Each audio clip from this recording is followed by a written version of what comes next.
Halo guys, gue lagi di rumah sakit. Gue hari ini ada janjian sama dokter spesialis gizi untuk membahas tuntas tentang SOP Alpha. Ayo ikut aja. Ya, langsung ya. Dok, sebelum kita mulai dok, boleh tahu nggak sih dok, dokter ini nama lengkapnya siapa gitu dok? Lengkapnya dengan gelar mungkin Dr. Gaga Irawan Nugraha, MGizi SPGK. MGizi SPGK, artinya tuh spesialis gizi ya dok ya? Ya, jadi artinya saya magister gizi sekaligus juga spesialis gizi klinik. Yang saya tahu tuh kalau misalkan belajar kedokteran tuh lama banget lulusnya. Ya. Nah apalagi dokter ahli gizi ya, itu gimana sih dok biasanya? Apa bener lama? Ya, jadi kalau saya kan pendidikan itu beberapa tahap. Yang pertama saya sekolah S1 untuk sarjana kedokteran 4 tahun. Kemudian profesi jadi dokter 2 tahun, udah 6 tahun tuh. Kemudian tambah lagi ngambil S2 2 tahun dan spesialis 1 tahun, 3 tahun S2 dan spesialis sudah berapa? 9 tahun. 9. Tambah saya juga sekolah S3. Wah, dokter S3 juga ya? S3 juga. Dokter berarti ini? Dokter, sekitar 4 tahun. Oke. Iya, memang lama sekali saya sekolah terus. Pasien dokter tuh kebanyakan keluhannya tentang apa sih dok kalau dokter ahli gizi itu? Kalau yang saya tangani yang pertama 2 sebetulnya. Dua macam aja. Yang pertama orang yang lebih gizi, termasuk di situ obesitas, ada juga yang diabetes, hipertensi, dan kelainan jantung dan sebagainya. Yang kedua yang kurang gizi. Oke dok, selama ini kita udah beberapa kali Zoom ya dok ya. Kita bicarakan tentang produk yang baru ini. Dokter juga sudah mempelajari ingredient di dalam produk ini yang bisa masih dibilang baru ya di Indonesia. Nah, kebetulan saya bawa nih dok dokumennya, langsung surat sertifikasi dari pabrik kita tentang ingredient-ingredientnya. Nah, ini dokter bisa lihat. Ini sertifikasi dari pabrik dan juga sertifikasi tentang ingredients utama dari produk SOP Alpha ini. Boleh nggak sih dok, karena dokter udah dapat dokumen ini, bantu jelasin saya dan bantu jelasin kita tentang secara brief aja benefit produk itu tuh apa aja sih gitu. Ini saya baca dulu ya. Jadi salmon ovary peptide itu berdasarkan judul itu sebetulnya dia diambil dari membran telur salmon dan isinya itu macam-macam. Tetapi yang utama adalah protein. Ya. Yang utama adalah protein yang mengandung berbagai asam amino. Ya. Saya dapat bilang bahwa salmon ovary peptide itu adalah makanan yang mengandung zat gizi. Ya. Jadi nggak usah khawatir mengkonsumsi ini, karena ini adalah zat gizi. Tetapi ada keistimewaannya di salmon ovary peptide ini. Pertama, kandungan asam aminonya lengkap. Yang kedua, dia tinggi salah satu asam amino, yaitu hidroksiprolin.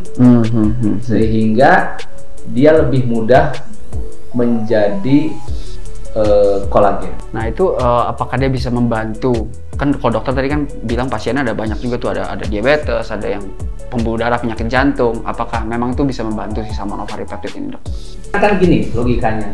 Kenapa perusahaan di Jepang gitu ya sampai mau memproduksi dalam produk massal dan dipromosikan sebagai sesuatu yang istimewa? Kan susah amat itu. Udah salmonnya, telurnya juga membrannya lagi. Ternyata tadi keistimewaannya dia hidroksiprolinnya tinggi. Kemudian si perusahaan itu melakukan risetnya pada manusia. Pada manusia dia melakukan beberapa riset pada manusia. Dan ternyata ada wanita kebetulan usianya antara 35 sampai 48 tahun diberikan salmon ovary peptide ya. Nah, ternyata keluhannya hilang tuh. Dalam setelah dikasih 8 minggu yang tadinya pegel-pegel hilang, yang kemudian tadinya tidak bugar menjadi lebih bugar, gitu ya. Keluhan suka lemes-lemes menjadi lebih segar. Gitu. Nah itu ada hasil penelitiannya dan ternyata secara subjektif keluhannya berkurang. Kemudian ada ternyata penelitian lanjutan yang lebih objektif. Jadi dia ukur pada orang-orang itu pada fleksibilitas dari pembuluh darahnya. Oke. Nah, jadi orang itu kalau berdasarkan usia itu memang pembuluh darahnya akan menjadi lebih kaku, tergantung gaya hidup sebenarnya. Makin fleksibel pembuluh darahnya, maka dia akan lebih tahan untuk tidak hipertensi. Makin fleksibel dia lebih tahan untuk terhindar dari penyumbatan pembuluh darah.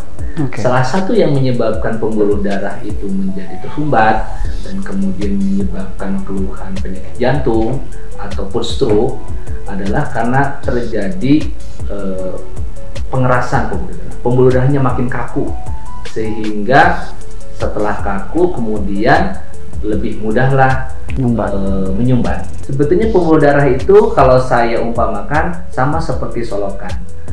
Ada selokannya dan ada airnya. Jadi kalau ingin aliran darahnya lancar harus dua tuh.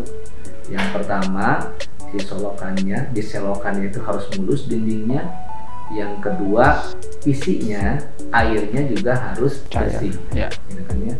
Nah, kalau bilang air ini seperti dalam darah kita. Kalau darah kita ini kolesterolnya tinggi, trigliseridanya tinggi, gula darahnya tinggi, sama seperti air selokan yang kental, yang mengandung banyak sampah. Sehingga kemudian bisa terjadi penyumbatan pembuluh darah. Nah, kembali yang tadi ya. Nah, hasil penelitian si salmon ovary peptide ini ternyata setelah dikasihkan selama 8 minggu si pembuluh darahnya menjadi lebih lentur. Gitu.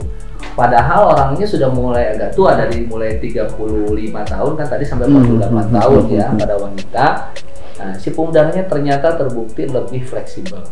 Jadi lebih lentur, sehingga tentu saja membantu untuk menghindari terjadinya penyakit jantung dan stroke sebenarnya. Hipertensi. Dan jadi sebenarnya yang membuat kita sehat itu adalah gaya hidup. Ya.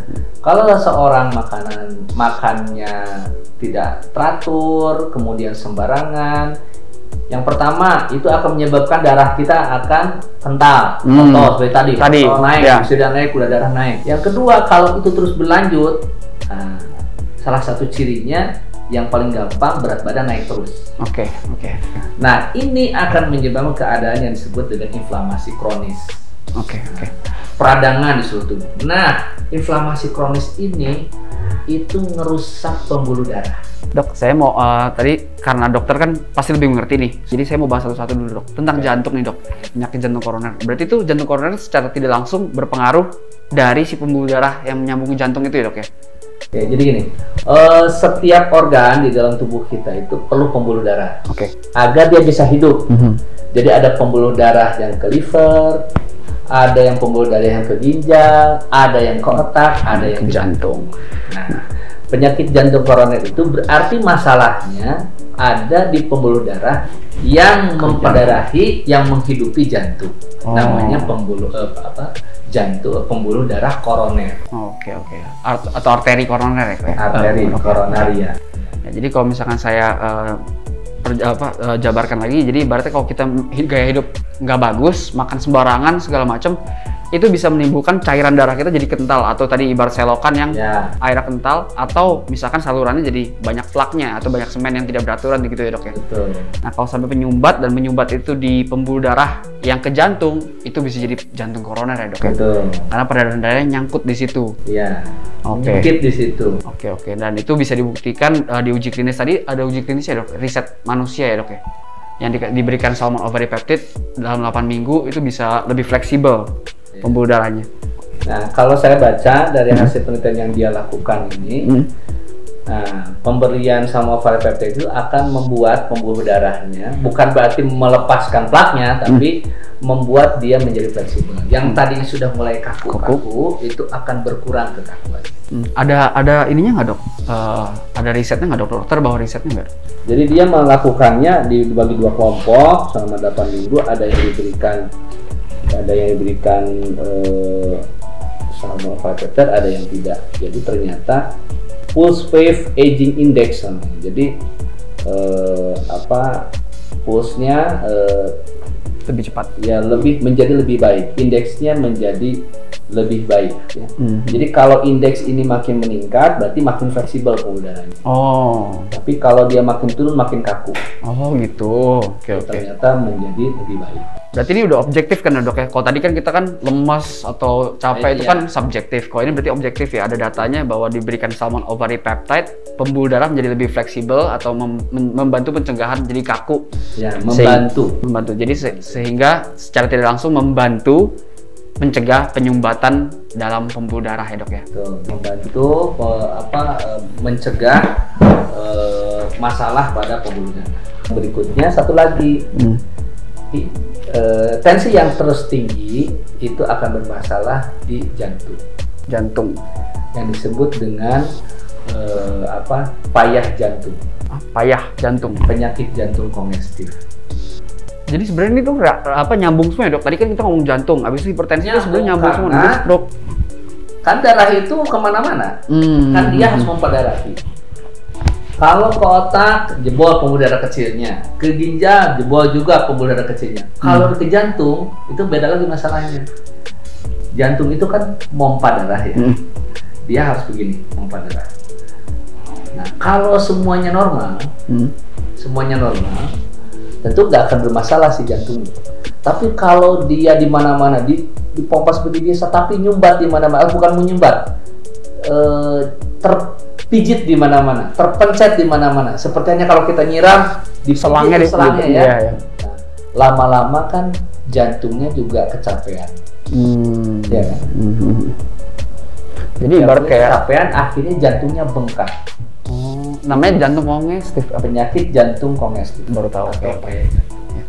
Akhirnya orang ini akan menjadi susah untuk bernafas karena apa? Pernafasan juga kan berkaitan sama jantung, tapi jantungnya pompanya udah makin lemah. Jadi penyakit jantung itu dua yang besar. Pertama pembuluh darahnya yang masalah, yang memperdarahi jantung itu jantung koroner. Yang kedua lagi payah jantung. Cairannya ya? Bukan cairannya, kalau payah jantung, si jantungnya nggak bisa memompa dengan baik. Tapi itu diakibatkan karena tersumbat itu juga. Awalnya hipertensi. Jadi tekanan darah tinggi sama juga penyumbatan juga ya. Jadi ada dua ya? Ada dua. Jadi benar pembuluh darah tuh penting banget berarti dok ya? Iya. Bisa ngaruhin semuanya ya, tersumbat sedikit kayak tadi ibaratnya si selang dipencet ya. Jadi si jantung bakal bengkak gitu ya dok ya. Oke guys, thank you udah nonton. See you di video edukasi berikutnya.